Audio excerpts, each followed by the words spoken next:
নয়ন বলেছে আপনাকে যদি আমি ডিভোর্স দেই তাহলে ওনাকে আমাকে বিয়ে করবে। বিয়ের পর থেকে যে আমরা একসাথে 1 মাস আছি, তোমার বয়ফ্রেন্ডের কোনো সমস্যা নেই তো? না না, ও আমাকে অন্ধের মতো বিশ্বাস করে। আর তাছাড়া আমি ওকে বলেছি আমাদের 1 মাস বিয়ে হলো, এখন পর্যন্ত আপনি আমার হাতটাও ধরেন। আপনি প্লিজ তাড়াতাড়ি আমাদের ডিভোর্সের ব্যবস্থাটা করুন না। করবো, তুমি একদমই চিন্তা করো না।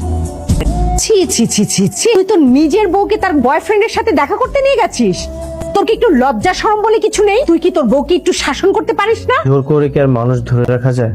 তার মন পড়ে আছে অন্য একটা জায়গায়, আমি তাকে কিভাবে আটকে রাখবো? দুঃখ শোনার মানুষও যখন দুঃখ দেয় তখন পৃথিবীর কোনো দুঃখ আর দুঃখ মনে হয় না।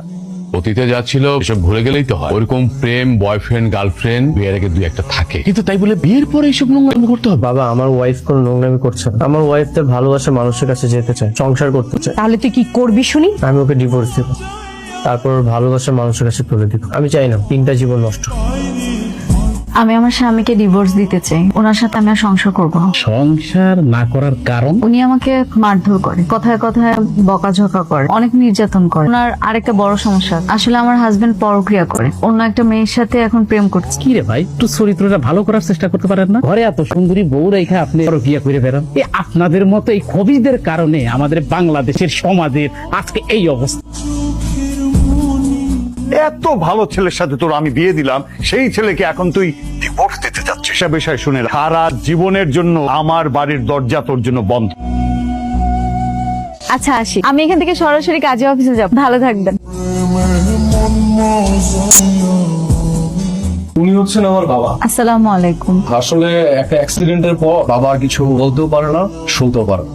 তুমি, আমি আর বাবা, আমাদের ছোট্ট একটা সংসার। কিন্তু তুমি তো বলেছিলে তোমাদের বাসায় নাকি কাজের বউ আছে। আসলে ওনাকে বিদায় দিয়ে দিস, তুমি আসবে তো তাই বিদায়। বাবার আমি এতদিন একা ছিলাম, রান্না বান্না করার জন্য তো একজনকে দরকার হবে, কিন্তু এখন তো তুমি চলে আস। যাক, টাকাগুলো কই? টাকা? কিসের টাকা? কোনো 10 লাখ টাকা কাবিন হয়েছিল, টাকাগুলো কি দেয় নাই? কি আশ্চর্য, ডিভোর্সটা তো আমি দিয়েছি, তাহলে আমি কেন ওনাদের কাছে টাকা চাইবো? তাহলে তোমাকে এনে আমার কি লাভ হয়? তার মানে তুমি আমাকে টাকার জন্য বিয়ে করছো? তুমি আমাকে ভালোবাসো না? নয়, তোমার মতো বিবাহিত একটা মেয়েকে আমি বিয়ে করছি, কাজী অফিসে 10,000 টাকা খরচ করে আসলাম, আর তুমি টাকা না নিয়ে চলে আসো। আমার থেকে আমার কাছে টাকা পয়সা আর গয়নাগাটি যে এত বেশি গুরুত্বপূর্ণ সেটা আমার জানা ছিল না। জানা থাকলে আমি সাথে করে অবশ্যই নিয়ে আসতাম। যা হবার হয়ে গেছে, কিন্তু সুযোগ এখনো আছে। আমার জীবনে আমি অনেক মানুষ দেখেছি, কিন্তু তোর মতো মানুষ দেখিনি যে নিজের স্ত্রীকে অন্যের হাতে তুলে দিয়ে গর্ববোধ করে। সে আমার কাছে মুক্তি চেয়েছে আর আমি মুক্তি দিয়ে এসেছি।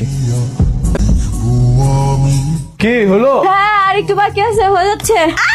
কি হলো বাবা? দেখে শুনে কাজ করতে পারো না? এমনিতে 1 ঘন্টার কাজ 3 ঘন্টা লাগায়।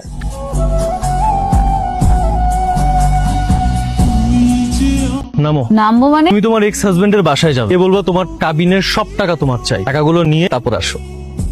10 লাখ টাকা। টাকাটা পাওয়ার সাথে সাথে এই পুরান বাইক আর চালাবো না, আজকেই একটা নতুন বাইক কিনবো। তুমি তুমি এই বাড়িতে কেন এসেছো? আমি কাবিনের টাকা নিতে এসেছি। আমাদের তো এখন ডিভোর্স হয়ে গেছে, এই টাকাটা আমার প্রাপ্য। কত বড় বাটপার মেয়ে চিন্তা করেছো? এই মেয়ে, তোর কি লজ্জা শরম বলে কিছু নেই? নির্লজ্জ বেহায়া মেয়ে কোথাকার। মা, ওর এই কাবিনের টাকা ওর হক, তাই বলে ওর টাকা তুমি ওকে দিবে না? না, দেবো না, উল্টো ও ক্ষতিপূরণ দেবে। তোর জীবনটাকে নষ্ট করেছে সেই ক্ষতিপূরণ, বিয়েতে লাখ লাখ টাকা খরচ করেছিস সেই ক্ষতিপূরণ। আমি টাকা আনতে পারবো না, এমনকি আমি মামলাও করবো মামলা করবো না? না। দ্বিতীয়বার ভেবে চিন্তে কথা বলবি। এইটা আমার বাসা, তোর যখন তখন ঘাড় ধাক্কা দিয়ে বের করে দিতে পারবো। আরে তোর মতো বিবাহিত মেরে যে বিয়ে করছি, এটাই তো তোর কপাল। তোর মতো দয়া করছি, এই দয়া নিয়ে বাইচা থাক।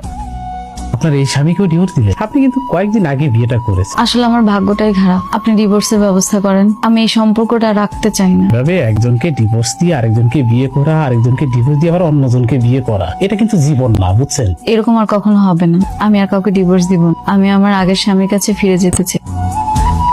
আপনাকে ঠিক চিনলাম না। আমি আপনাকে চিনি, ভেতরে আসুন। আমি রিশাতের স্ত্রী, কিছুদিন আগে আমাদের বিয়ে হয়েছে।